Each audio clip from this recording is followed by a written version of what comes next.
I'd been working the night shift at the Duluth aerial lift bridge for 11 years when everything changed.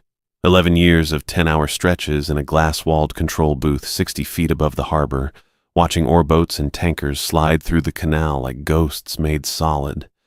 The booth wasn't much, 12 feet by 8, windows on 3 sides, the whole structure perched up there in the girders where the wind could get at it.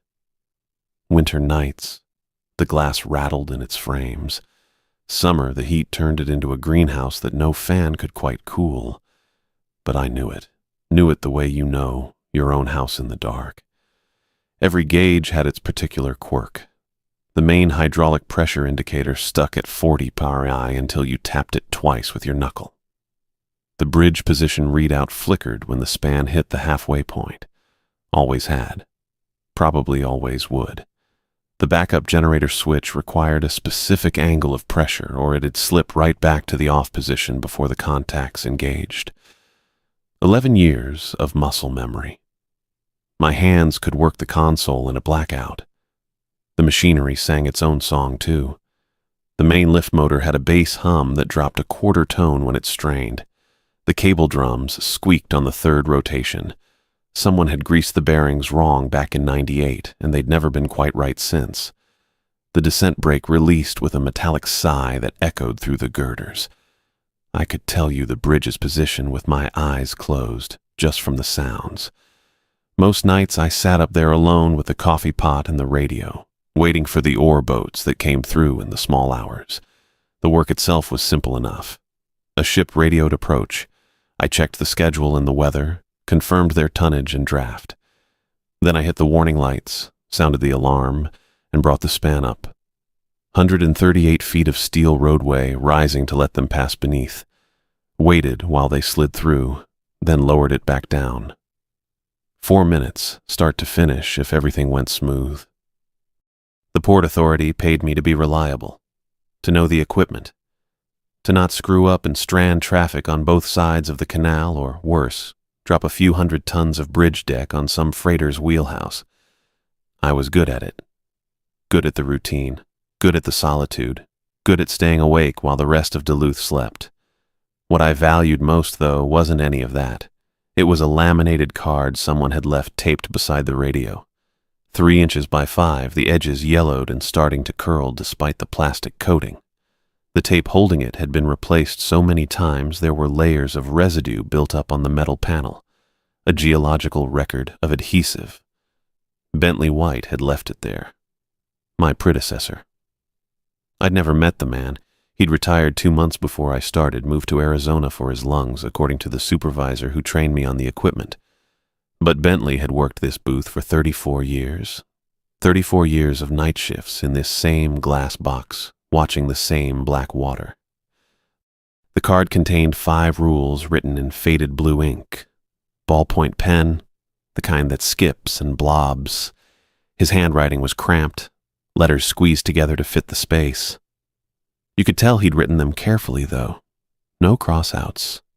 No hesitation in the strokes.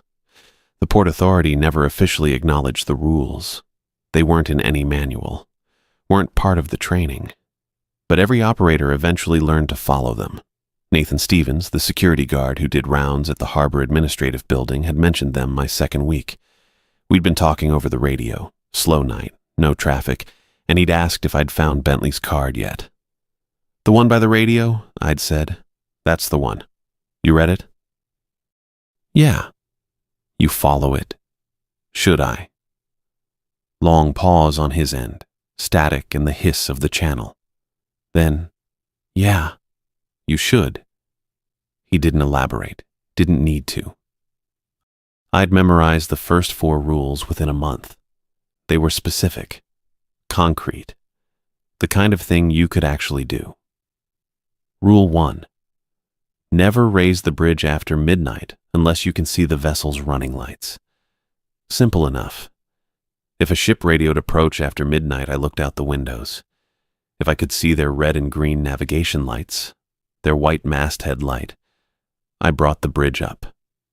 If I couldn't see them, fog, malfunction, whatever, I told them to hold position until visibility improved or dawn broke, whichever came first. I'd had to enforce it twice. Both times the captains argued, both times I held firm. Protocol, I told them. Safety regulation. They didn't need to know it came from a laminated card, and not the operations manual. Rule 2. If the foghorn sounds 3 times without your activation, do not respond. The foghorn controls were in the booth. Big red button, safety cover you had to flip up. I was the only one who could trigger it. So if it sounded and I hadn't pressed the button, something else was wrong. Equipment malfunction, probably. Electrical short. In that case, Bentley's rule said to leave it alone. Don't investigate. Don't try to fix it. Let it sound until it stopped on its own. That one had happened 4 times over the years. 3 blasts, deep and resonant, rolling across the harbor. Each time I'd sat in my chair and waited, hands away from the controls, while the sound faded into silence. Rule 3. The shadow that passes beneath the bridge at 3:17 a.m. is not a ship. Specific time. Specific phenomenon. I'd seen it myself maybe 20 times. Always at 3:17 exactly. I'd checked my watch enough to be sure.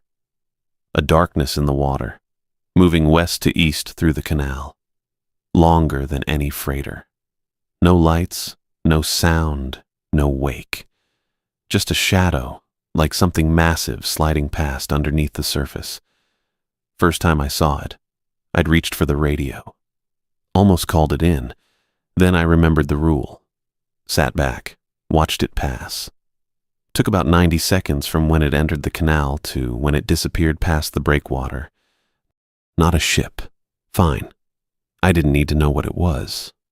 Rule 4.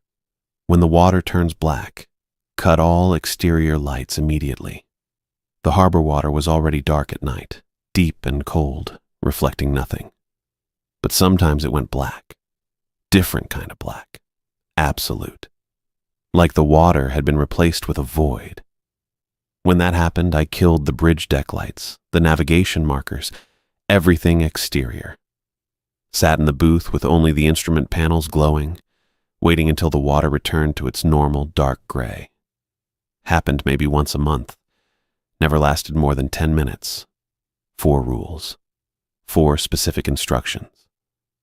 I followed them, without question, because they'd kept Bentley alive for 34 years and they'd kept me safe for 11. Rule 5, though. Rule 5 remained smudged beyond reading. The ink had run or been worn away or something. The paper underneath had thinned to transparency where fingers had traced it. Decades of night shifts, dozens of operators before me, all of them touching that same spot, trying to read it, trying to understand what the 5th rule warned against. I'd tried everything, held it up to light, examined it with a magnifying glass, traced the impressions in the laminate. Nothing. Just a blur of faded blue and the ghost of letters I couldn't quite make out.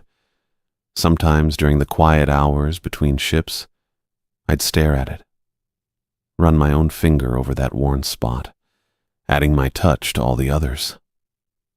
Wondered what Bentley had been trying to say, wondered what was so important it had to be written down, but so terrible the words couldn't survive. The radio crackled at 11:47. I'd been watching the harbor lights reflect off black water, counting the rhythmic flash of the North Pier beacon. Red every 4 seconds. Predictable. The kind of thing that kept you grounded during the long stretches when nothing moved and the booth felt suspended between water and sky. Bridge operator, this is Stevens at the Fitzgerald Memorial. Nathan's voice came through steady as always, but something in the careful way he said the words made me reach for the transmit button faster than usual. Go ahead, Nathan. Static filled the pause. Long enough I almost called again. The bell's ringing. He cleared his throat. Ship's bell. Been going for about 5 minutes now. 3 rings, then nothing. Wait maybe 30 seconds. 3 more rings. Just keeps repeating.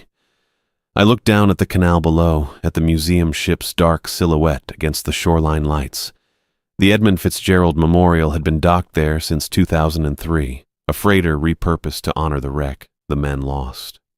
Visitors walked the deck in summer, touched the recovered artifacts, stood silent in front of the display cases. The bell sat in its own climate-controlled case, behind glass. I'd seen it once during a tour the city made us take, tarnished bronze still showing the markings from its time on the lake floor, 600 feet down for 20 years before they brought it up. Any wind down there? I kept my voice level. Dead calm. Nathan didn't elaborate, didn't need to. I checked the anemometer anyway, 3 miles per hour from the northeast, barely enough to stir the flags on the pier. Building vibration, maybe, I said. Something shifting in the exhibit. Bells mounted on dampeners. Hasn't moved in 20 years except when they clean the case. He paused again. I checked the logs, every entry going back. Nothing about spontaneous ringing. Nothing about any kind of movement. My eyes went to the laminated card tucked beside the radio. White with age now, corners soft from handling. Rules I'd never needed, written in Bentley's careful block letters. If the bell rings when no ship approaches, I pulled my attention back to the radio. You see anyone near it? Maintenance working late? Buildings locked down, just me and the exhibits. Nathan's baritone carried no fear, just that careful precision he used when reporting things that didn't fit normal patterns. Checked the case myself. Glass is secure. No one's touched it. I scanned the harbor through the booth's windows. Lake Superior stretched black and flat beyond the pier lights, disappearing into darkness where water met sky. No running lights. No movement except the gentle rise and fall of waves against the break wall.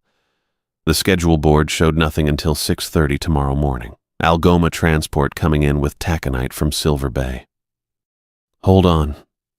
I pulled up the seismic monitors, the ones that tracked ground vibration from train traffic. The screens showed flat green lines. No rail movement since 9:40, nothing scheduled until the morning freight. Figured as much. Something creaked in the background of Nathan's transmission. Floorboards, maybe. It stopped about a minute ago, right before I called you. I pressed the transmit button, then released it without speaking. What was I supposed to say? That bells didn't ring themselves? That recovered artifacts stayed still and silent behind their glass? Nathan already knew that. Probably just settling, I said finally. Old ship, temperature changes, metal expands and contracts. In a climate-controlled case, not arguing, just stating facts. Yeah. The radio went quiet. I could picture Nathan in the museum's dim security office, surrounded by photographs of the Fitzgerald's last voyage. 29 men lost when she went down in 75. Worst storm in Lake Superior history, some said. Others claimed it wasn't the storm at all. I'd heard the theories during my years in the booth. Late-night radio calls with Nathan, stories passed between shifts. The lake didn't give up her dead, people said. Kept them in the cold and the dark, 600 feet down where the pressure turned everything strange. You want me to file a report? Nathan asked. Up to you. I watched the North Pier beacon flash. Red, red, red. Could just note it in your log. Unexplained sound. Case still secure. Right.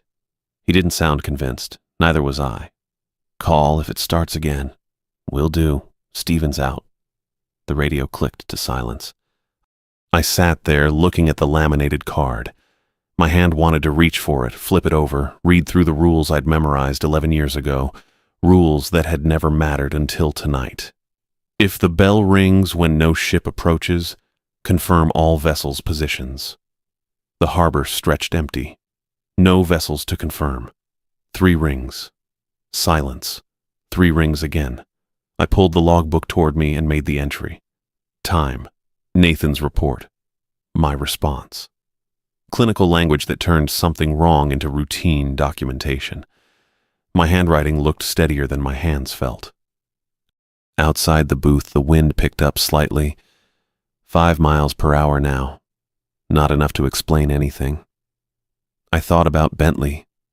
Wondered if he'd ever gotten a call about the memorial bell, The museum hadn't opened until after his time, but Lake Superior had been pulling strange things from her depths long before they recovered that bronze and put it behind glass. My coffee had gone cold in its thermos. I drank it anyway, letting the bitter taste ground me in something normal, something that followed predictable rules. The harbor stayed quiet. The schedule board showed nothing. The instruments reported calm water, light wind, no traffic. But something had changed in that booth. In the air, maybe. In the way the darkness beyond the pier lights seemed thicker now, more present. I'd felt this before in smaller ways. Nights when the fog came in wrong, too fast and too complete. Mornings when ice formed in patterns that didn't match the temperature. Moments when the lake reminded you she was older than the city, older than the ships, older than anyone's understanding. Those nights I'd touched the laminated card and felt steadier. Bentley's rules, instructions for situations that shouldn't exist, but did anyway. Now I pulled the card from its place and held it under the booth's fluorescent lights, read through rules I could recite from memory. Rules about bells and fog and lights that moved wrong. Rules about voices on the radio using names they shouldn't know. The unease settled deeper, worked its way into my bones the way cold did during winter shifts. That particular feeling when your body understood something your mind didn't want to accept. Something was wrong with this night. The instruments said everything was fine. The harbor lay calm. The schedule showed nothing unusual. But the bell had rung 3 times, then silence. 3 times again. And I couldn't shake the feeling, certain as the steel under my feet, solid as the water below, that those rules I'd never needed were about to become very relevant. The fog came at 11:52. I saw it first as a thickening in the darkness beyond the North Pier, a paleness gathering where there shouldn't be any. Lake Superior didn't make fog in January. The air was too cold, too dry. The temperature differential was all wrong. But there it was, rolling across the black water toward the canal, moving against the wind. That's what made my hands go still on the logbook. The wind was coming from the northwest, had been all night, steady at 12 knots. I could hear it working at the booth's weather seals, that familiar whistle through the gaps. But the fog was moving southeast to northwest, pushing directly into the wind like something with intention behind it. I stood, moved to the south-facing windows where I had the clearest view of the canal approach. The fog pooled. That's the only word for what it did. Not drifted or rolled or spread. Pooled. It gathered around the concrete bridge supports the way liquid gathers around obstacles, thick and heavy and entirely too deliberate. I watched it accumulate in the angles where the massive pier met the canal walls, building up until it started to climb. Wrong. Everything about this was wrong. I'd seen fog on Superior. Real fog. Natural fog that came with the right conditions. Warm air over cold water in spring and fall. That thin gray haze that could swallow a freighter at half a mile. This wasn't that. This was dense, opaque, the color of old bone. And it moved with purpose. The shoreline disappeared first.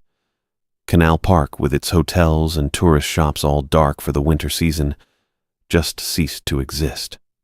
One moment I could see the streetlights marking the curve of the road. The next, there was nothing but gray. The Maritime Museum went next, that distinctive building I'd looked at 10,000 times. Gone as if it had never been there. The parking lots vanished, the pier lights, the breakwater. My booth became an island, suspended in nothing. I turned in a slow circle, checking every window. Gray pressed against the glass on all sides. Couldn't see the canal below, couldn't see the harbor behind, couldn't see the city lights that usually sprawled up the hillside to the west. Just the booth, hanging in empty space and that absolute wrongness of the fog that shouldn't exist. The temperature dropped, not gradually, not the slow cooling you'd expect from fog rolling in. The air inside the booth went from comfortable to freezing in the space between one breath and the next. Had to be 15 degrees at least, maybe 20. My breath came out visible. I watched it fog in front of my face, that white cloud hanging in air that had been warm enough I'd rolled up my sleeves an hour ago. The heating system was running. I could hear it, feel the air moving from the vents, but the cold kept coming, seeping through the walls, through the windows, through the very steel of the structure. I rolled my sleeves down. Didn't help. The cold had teeth. The phone rang. Not the radio. The hardline phone mounted on the control panel, the one connected directly to the Port Authority dispatch center. Black plastic receiver on a coiled cord, the kind of equipment they didn't make anymore, but that kept working year after year because it was too simple to break. I looked at it for 2 rings. 3. Lifted the receiver on the 4th. "Bridge operator," I said. "This is dispatch." Male voice, crisp and professional, with that particular clarity that came from good equipment and proper radio discipline. "I need you to execute an immediate raise for an incoming vessel." I didn't recognize the voice. Port Authority only had 3 regular dispatchers for the night shift, and I knew all of them. This wasn't any of them. "Identify yourself," I said. "Jason York, night dispatcher. I need that raise now, operator." Never heard that name. 11 years on this shift, and I knew everyone who worked the Port Authority Communication Center. Every voice, every speech pattern, every personal quirk. Jason York wasn't one of them. I pulled the logbook closer with my free hand, flipped back 3 pages to the dispatch roster I'd copied down at shift start. Standard procedure. Know who's working, know who might call. The night dispatcher was Nathan, same as always. No Jason York, listed. "I'm going to need a ship name and registration," I said. Kept my voice level, calm. The same tone I used for every communication, every shift, every vessel request. Didn't matter that my breath was still fogging in air that had no business being this cold, or that fog that couldn't exist was pressing against every window. "The Arthur M. Anderson," the voice said. "Inbound from the southeast, requesting immediate passage." My hand stopped moving on the logbook. The Arthur M. Anderson. I knew that name. Every person who'd worked the lakes long enough knew that name. The Anderson had been the last ship to communicate with the Edmund Fitzgerald before she went down in '75. Following behind her in the same storm, watching her disappear from radar, listening to her final radio calls. The Anderson had searched for survivors, found nothing but debris and oil slicks and questions that never got proper answers. I knew something else, too. The Anderson had been scrapped, not recently, years ago. Had to be at least a decade, maybe more. Broken down for parts and recycling, every rivet and plate accounted for. The Arthur M. Anderson didn't sail anymore. Couldn't sail. Didn't exist except in maritime history and the kind of stories old-timers told in harbor bars. "Registration number," I said. "I need that raise now, operator." Same crisp professional tone, no impatience, no irritation. Just absolute certainty that I would comply. "This is priority traffic." "Then you'll have the registration number." Silence on the line. Not the crackling silence of bad connection or atmospheric interference. Perfect silence, the kind that came from someone choosing not to speak. My eyes went to the rules taped beside the phone. Bentley's handwriting, that careful block printing I'd studied so many times the letters were burned into memory. Rule 2. If the foghorn sounds and you didn't activate it, do not raise the bridge under any circumstances. "I'm going to need proper identification," I said. "Ship name, registration, tonnage, and cargo manifest. Standard protocol." "The Anderson is inbound," the voice said. Each word precise, measured, absolutely certain. "Execute the raise." Not a request anymore. An order. The kind of voice that expected compliance, that had probably never been refused, that carried the weight of official authority and proper channels and all the infrastructure that made the Port Authority function. But I'd never heard of Jason York. and the Anderson had been scrapped years ago, and the fog was moving against the wind, pooling around the bridge supports, swallowing everything while the temperature dropped, and my breath hung visible in air that should have been warm. I hung up, just set the receiver back in its cradle, that plastic click loud in the sudden quiet. My hand was steady. Years of training, of procedure, of doing exactly what needed to be done without hesitation or second guessing. Rule 2. If the foghorn sounds and you didn't activate it, do not raise the bridge under any circumstances. The foghorn hadn't sounded, not yet, but the fog was here, impossible and wrong, and someone who didn't exist was calling about a ship that had been broken down for scrap, and every instinct I'd developed in 11 years of night shifts was screaming that the rules, those rules I'd never needed, never wanted to need, were about to become very goddamn relevant. The foghorn sounded 3 times from somewhere below, deep bass notes that didn't just reach my ears. They moved through the booth's windows, through the steel frame, through my chest cavity, the kind of sound you felt in your bones before your brain caught up to register it as noise. Each blast lasted maybe 5 seconds, with silence between them. Deliberate, measured. I stood frozen at the control panel, hands hovering over switches I hadn't touched. The horn shouldn't have been there at all.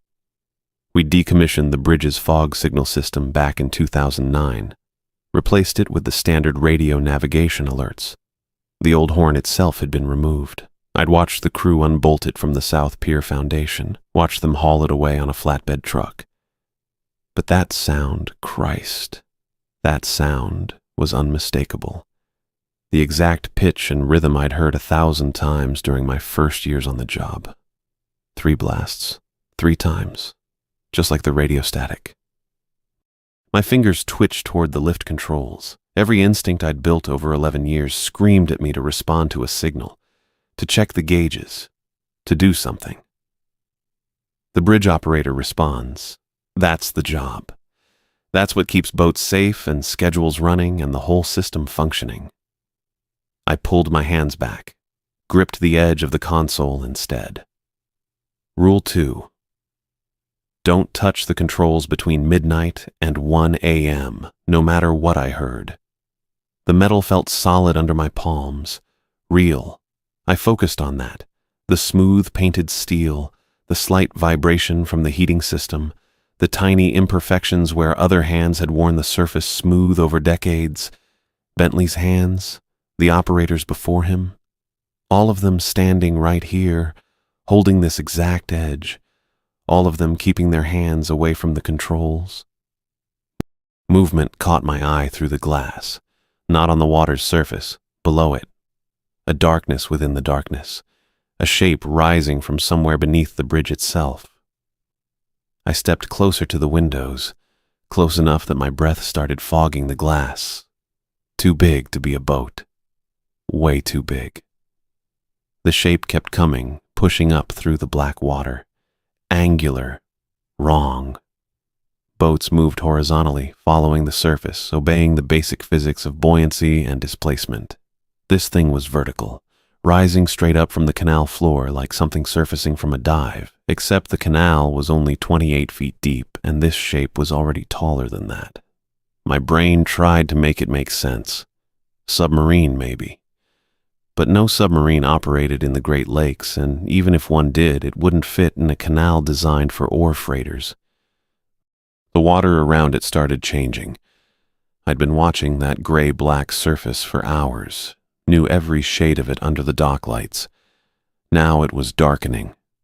Not from fog or shadow, but from the water itself.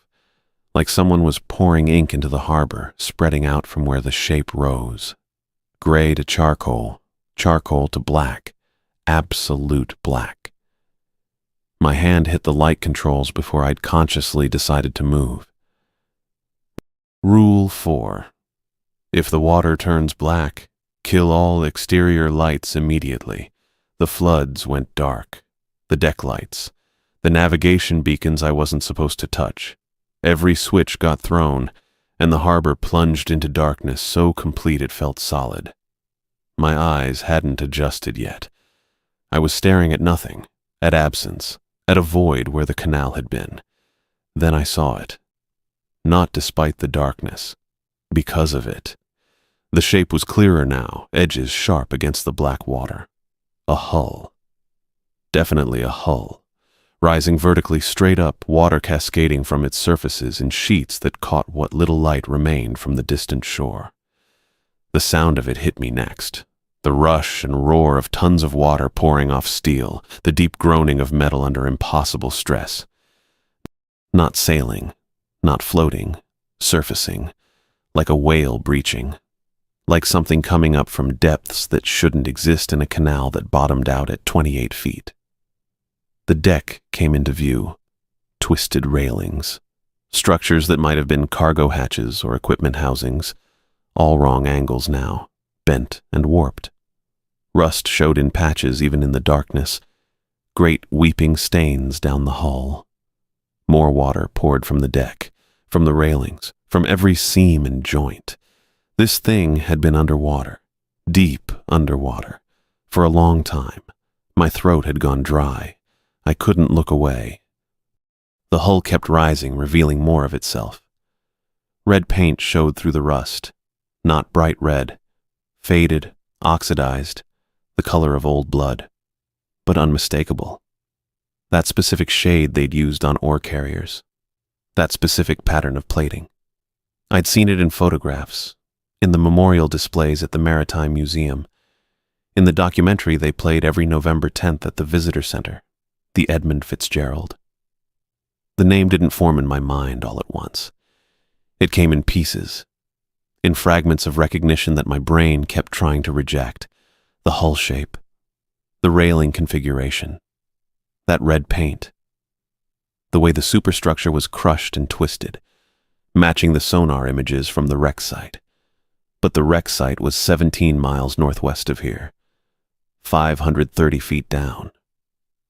The Fitzgerald had gone down in a November storm in 1975, taken all 29 crew with her, and she'd stayed down. They'd confirmed it, photographed it. The wreck was a grave site, protected by law. She couldn't be here. She was here. Rising toward the bridge I controlled, water still streaming from her broken decks, ascending from impossible depths in a canal that should have been empty except for winter ice and quiet water. The top of her superstructure cleared the surface, then kept coming, higher than the water, higher than the dock, rising toward my booth 60 feet up, and I realized with a clarity that felt like ice water in my veins that she wasn't going to stop. She was coming for the bridge. The radio crackled back to life at 11:58. Not the 3-beat pattern this time. Voices, dozens of them, overlapping, cutting through each other in waves of static and urgency.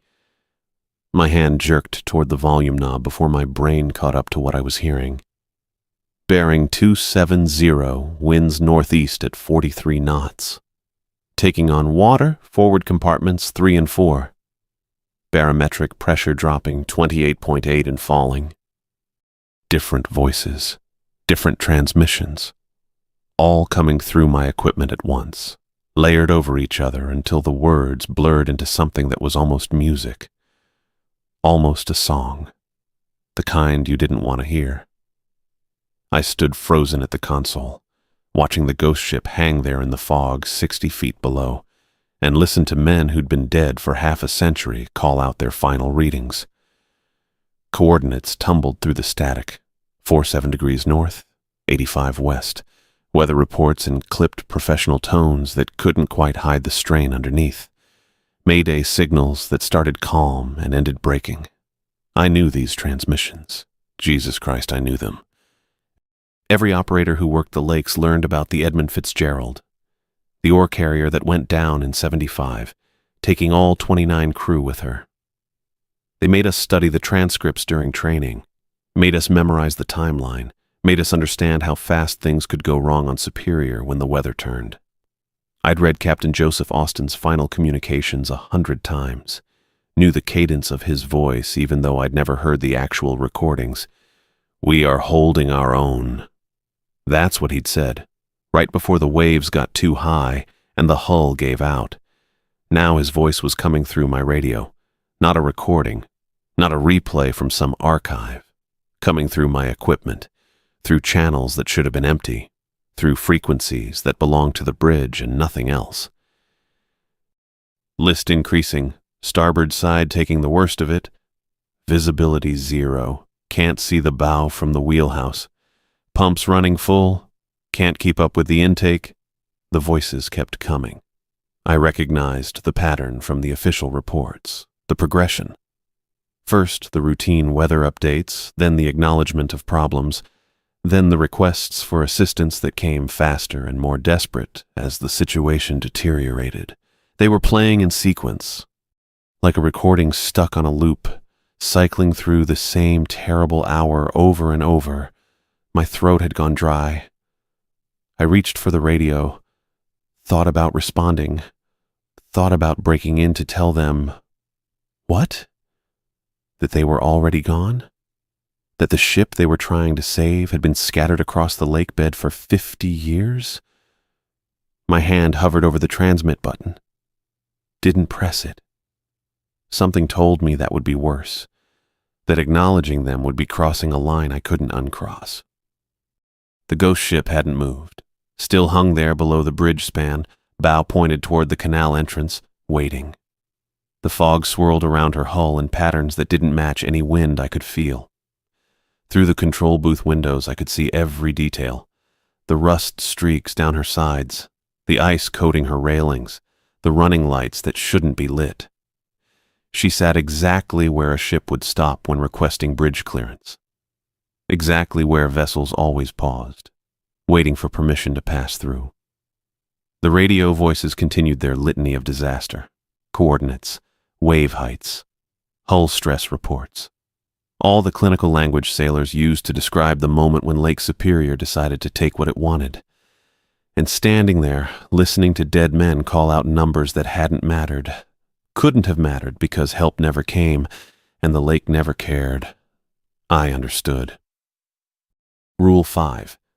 The words worn away by God knew how many operators who'd stood in this exact spot, facing this exact choice. They'd rubbed those words out deliberately, not from age or handling, from need, from the desperate, repeated checking of men who wanted to make sure they had it right, who needed to verify the instruction one more time before they did what it told them to do, or didn't do. Because that's what Rule 5 must have said, wasn't it? Don't raise the bridge. Don't let it through. Don't give the lake what it's asking for. How many times had this happened? How many November nights had the Fitzgerald appeared in the fog, asking for passage? How many operators had stood where I stood, listening to Austin's voice cycle through those final reports, watching a ship that shouldn't exist wait with impossible patience for clearance that could never come? Enough times to wear the words away. Enough times that someone, Bentley maybe, or the operator before him, or the one before that, had decided the next person shouldn't have to read it, shouldn't have to see the instruction written out plain and know what it meant. Easier to just leave the blank space. Let the new operator figure it out themselves when the moment came. The bridge wanted to rise. I could feel it in the deck beneath my boots, a kind of tension in the steel that shouldn't be there. The whole structure felt coiled, ready. The hydraulic systems were off, the controls locked in neutral, but something in the bridge itself wanted to move. My hands wanted to reach for the panel, wanted it so badly my fingers were actually twitching. Muscle memory from 11 years of responding to vessel requests, trying to override what my brain knew was wrong. A ship was waiting. That's what the bridge was for. That's what I was for. You didn't make vessels wait. You checked your protocols, verified your clearances, and you raised the span, let them through, kept the harbor moving.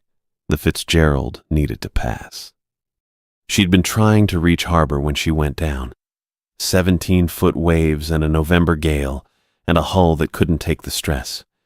She'd split in two somewhere north of Whitefish Point, gone under so fast the crew didn't have time to launch lifeboats. They'd found debris, found pieces, never found the men, never gave them the chance to complete their run.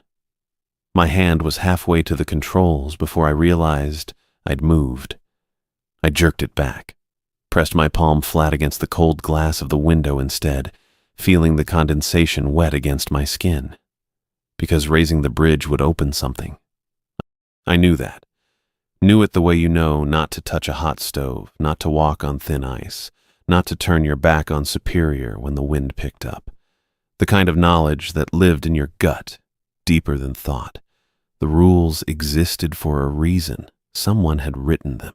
Someone had learned, the hard way probably, because that's how you learned things on the lakes.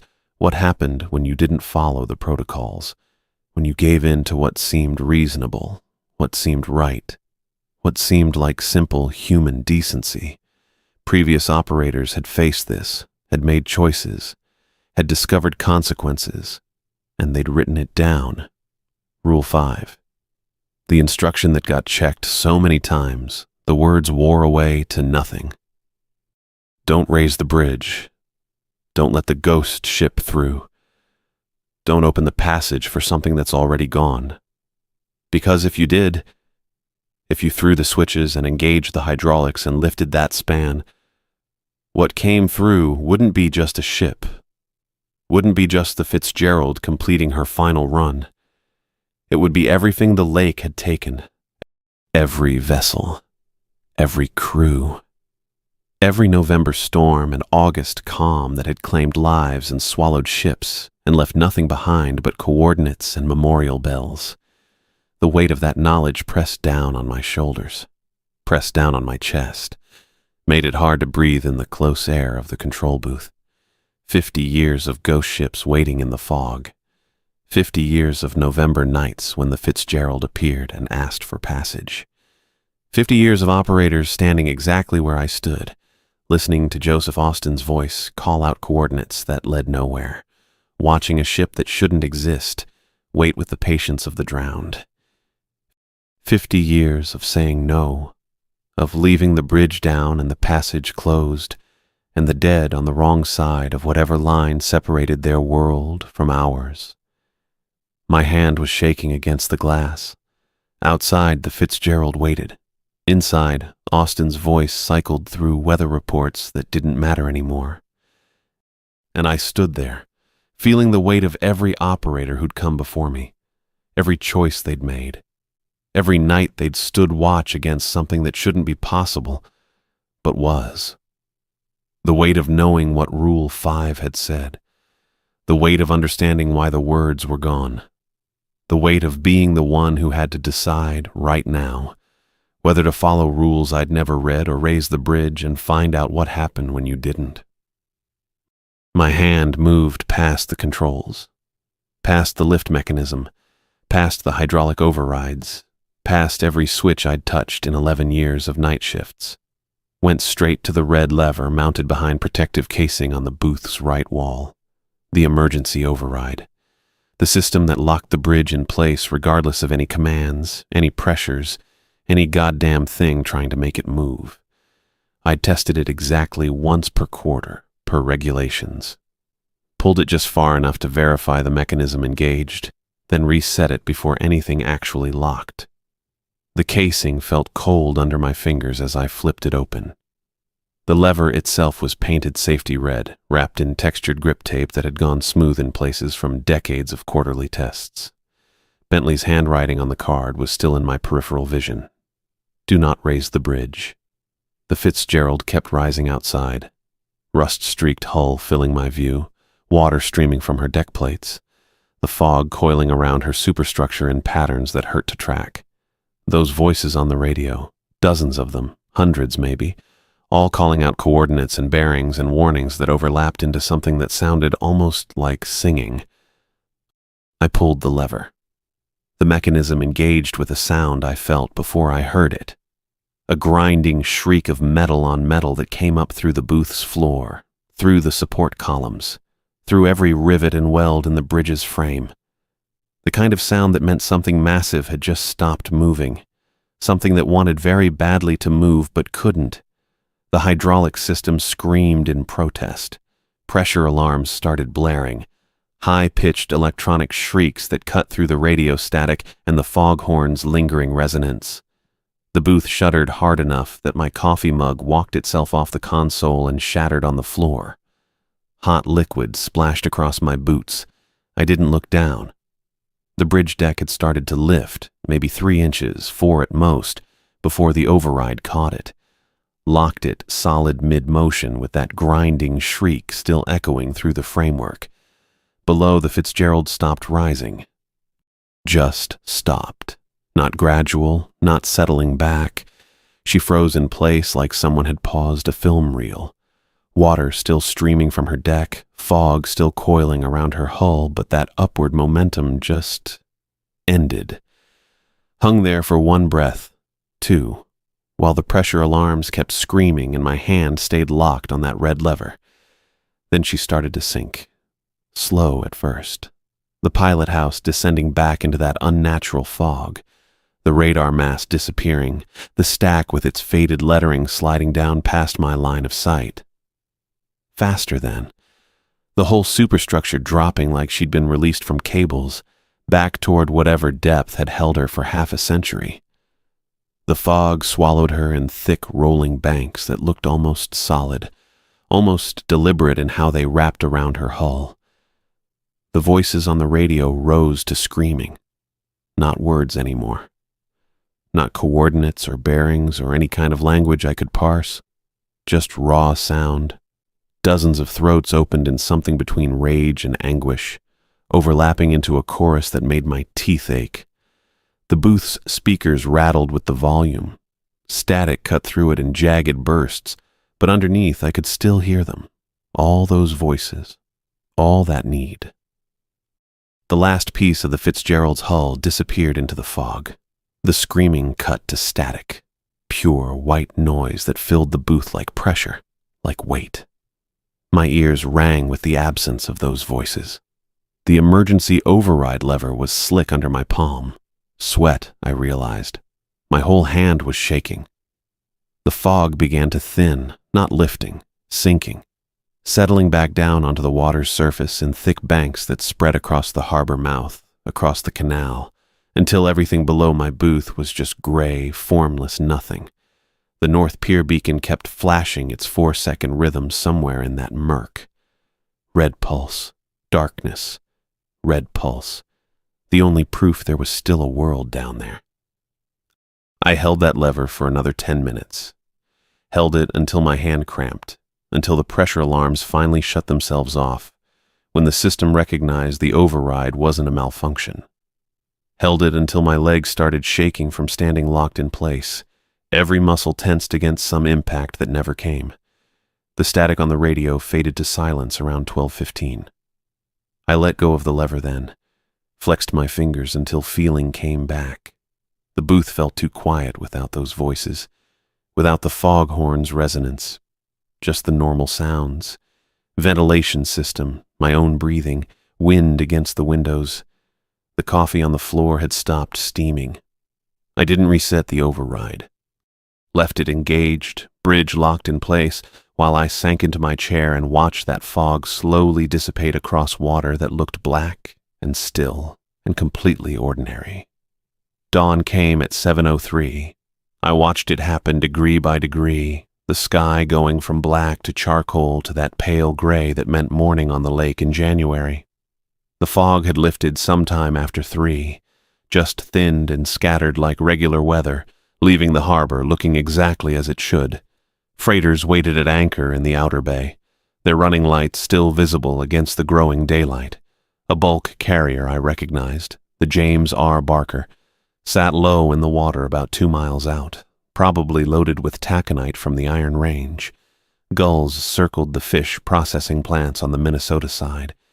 I could see them through the booth's east windows, white specks against gray buildings, following their usual patterns. The kind of normal that felt obscene after what I'd watched 6 hours earlier.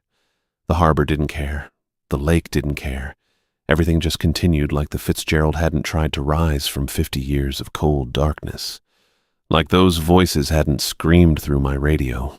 Like the rules Bentley left me hadn't been the only thing standing between ordinary morning and something I still didn't have words for. The radio crackled at 7:18, Nathan's voice low and steady. "Bridge, this is museum security." I reached for the handset. My arm felt heavy. Everything felt heavy. "Go ahead, Nathan." "Thought you'd want to know." He paused. Static filled the gap. The bell stopped ringing. I waited. "Happened around 6:30, he continued. "Just stopped. Middle of a sequence. Been silent since." Through the windows I could see the William A. Irvin at her permanent dock, her hull solid and dark against the processing plants behind her. No fog. No unusual light. Just a decommissioned ore boat turned museum piece, exactly as she should be. "You doing all right over there?" Nathan asked. "Yeah," I said. "Long night." "I imagine so." Another pause. "Harbor looks quiet now." "It does." "All right then. Just wanted to let you know about the bell." He signed off with his usual efficiency. No extra words, no questions about what we'd both heard on the radio. What we'd both known was happening out there in the fog.